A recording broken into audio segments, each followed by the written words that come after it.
కృపాభరితుడా, మీ ప్రశస్తమైన నామమును బట్టి మిమ్మల్ని స్తుతిస్తున్నాను. మీరు చాలిన దేవుడు ప్రభా. మీ శ్రేష్టమైన వాక్యాలు వింటూ ఆత్మలో బలపడుతున్న మీ ప్రియబిడ్డలందరిని బట్టి మిమ్మల్ని స్తుతించి కీర్తించి మహిమపరుస్తున్నాను స్వామి. శాశ్వతమైన మీ ప్రేమ వాక్యం వింటున్న ప్రతి బిడ్డ మీద, వారి కుటుంబంలో ఉన్న ప్రతి వారి మీద కుమ్మరించండి స్వామి. ప్రతి బిడ్డ మీ ప్రేమని అనుభవించాలి ప్రభా. దయచేసి సహాయం చేయండి. చదువుకుంటున్న బిడ్డల మీద నీ కృప సమృద్ధిగా కుమ్మరించండి ప్రభా. చదువు పూర్తి చేసుకున్న బిడ్డల మీద కనికరాన్ని చూపెట్టి మంచి ఉద్యోగాలు దయచేయండి. వయసు వచ్చిన ఆడబిడ్డలకు మంచి వివాహ సంబంధాలు దయచేయండి. మగబిడ్డలకు మంచి వివాహ సంబంధాలు దయచేయండి. ఏ కుటుంబంలో కూడా పిల్లలు ప్రభా, పిల్లల్ని బట్టి తల్లిదండ్రులు దుఃఖపడకుండా సంతోషపడేటట్లు సహాయం చేయండి. ప్రతి కుటుంబంలో ప్రభా, పిల్లలకు మంచి భవిష్యత్తు దయచేయన ఆయన. కుటుంబంలో అందరికీ మంచి ఆరోగ్యం ఇవ్వండి, మంచి ఆరోగ్యం ఇవ్వండి, మంచి ఆత్మీయత దయచేయండి. సమస్త ఘనత మహిమలు మీకే. యేసు నామంలో ప్రార్థిస్తున్నాము తండ్రి, ఆమెన్. ప్రియులారా, దేవుని పిల్లలు గమనించాలి. పరిశుద్ధ గ్రంథమైన బైబిల్లో చెప్పబడిన రీతిగా వారు దావీదు వాయిద్యములను వాయిస్తూ పాటలు పాడుతూ వెళ్ళారు. వారి ముందు ఎజ్రా శాస్త్రి నడుస్తూ వెళ్ళాడు. వారికి ఎదురుగా ఉన్న ఊట గుమ్మము దగ్గర దావీదు పురం యొక్క మెట్ల మీద దావీదు నగరును దాటి ప్రాకారము వెంబడి తూర్పు వైపు నీటి గుమ్మం వరకు పోయేది. క్షమించండి, జూలై మాసం 17వ తారీఖు 2026 శుక్రవారం.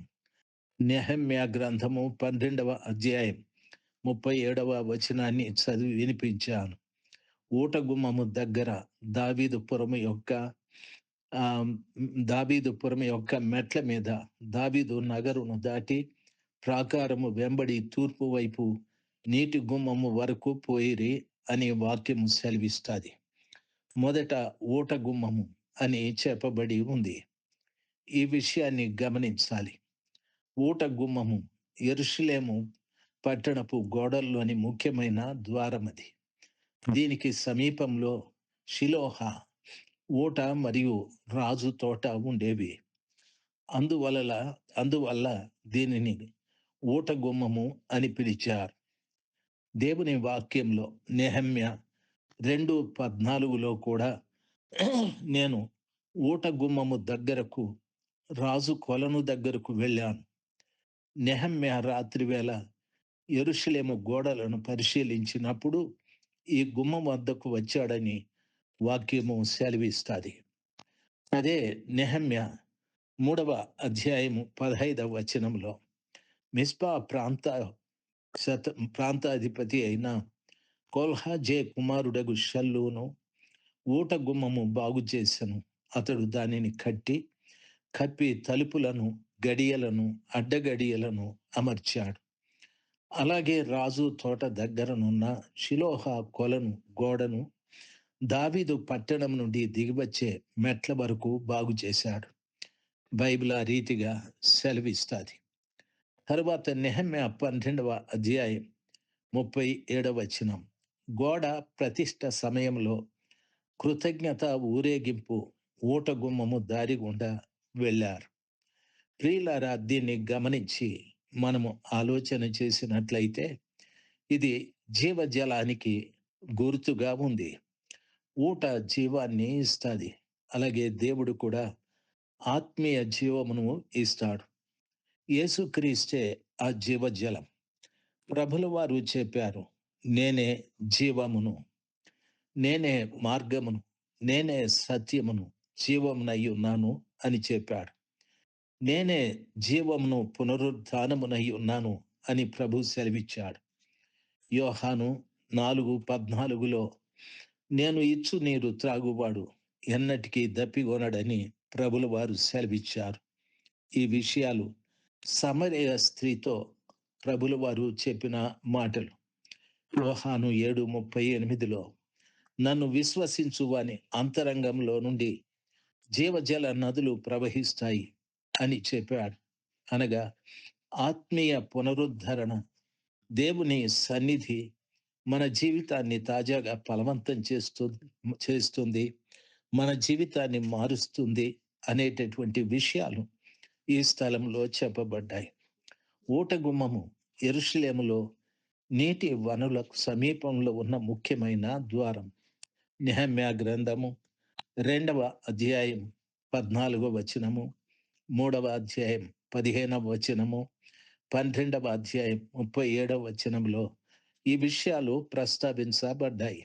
ఆధ్యాత్మికంగా ఇవి జీవజలమైన క్రీస్తు పరిశుద్ధాత్మ ద్వారా లభించే ఆత్మీయ జీవజలాలు అని చెప్పొచ్చు.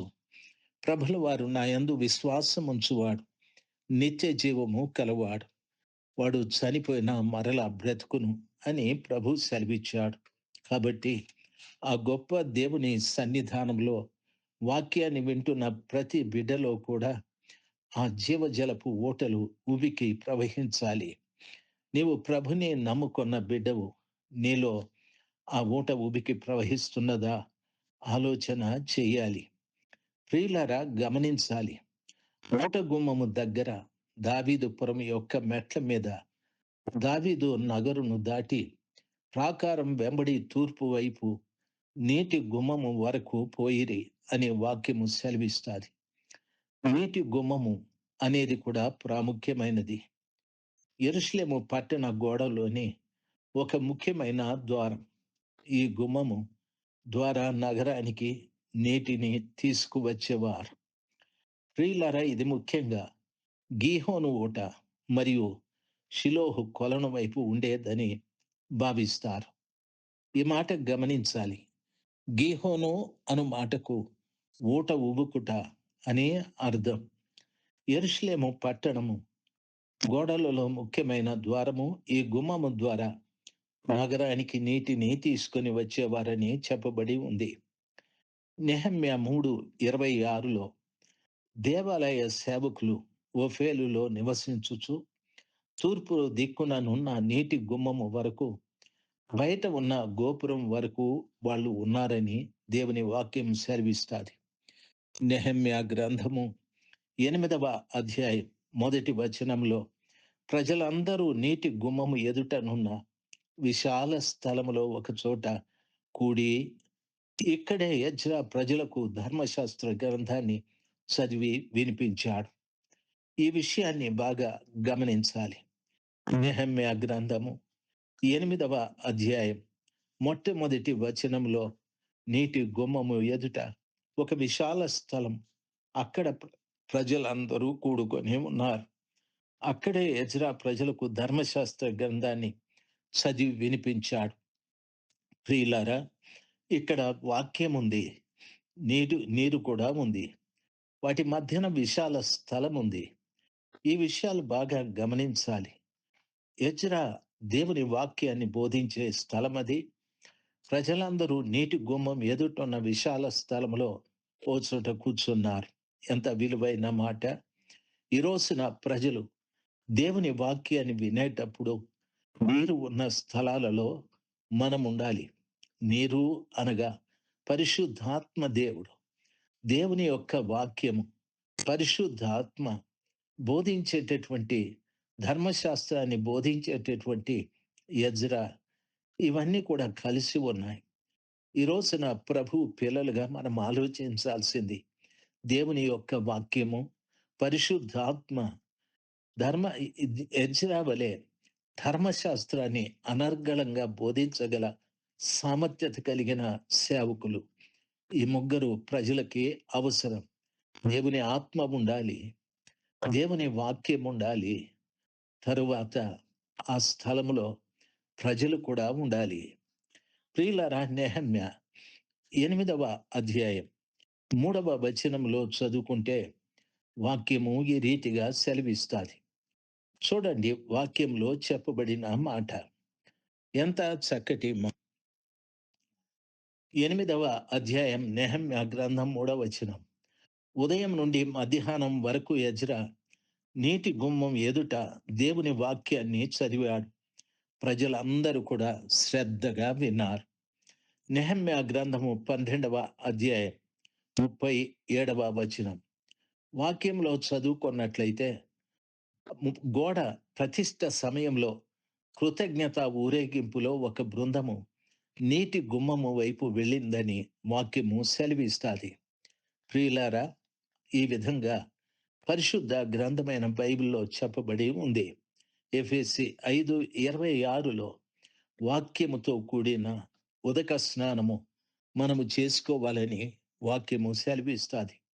దేవుని వాక్యము ఆత్మీయ దాహాన్ని తీర్చడమే కాదు, వాక్యం వినడం ద్వారా, మనం గ్రహించడం ద్వారా, ప్రియులారా గమనించాలి, మనం విని గ్రహించడం ద్వారా, ఆచరించడం ద్వారా ఆధ్యాత్మికమైన ఎదుగుదల మనకుంటుంది. నీటి గుమ్మము యెరూషలేములోని ముఖ్యమైన ద్వారం. నెహెమ్యా 3:26, నెహెమ్యా 8:1-3, నెహెమ్యా 12:37లో ఈ విషయాలు ప్రస్తావించబడ్డాయి.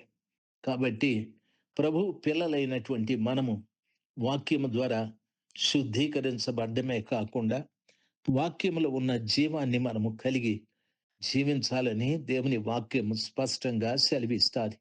కాబట్టి నీటి గుమ్మం యొక్క ఆత్మీయ విషయాలు ప్రతి వారు కూడా గమనించాలని ప్రభు నామాన మీకు మనవి చేస్తూ ఉన్నాను.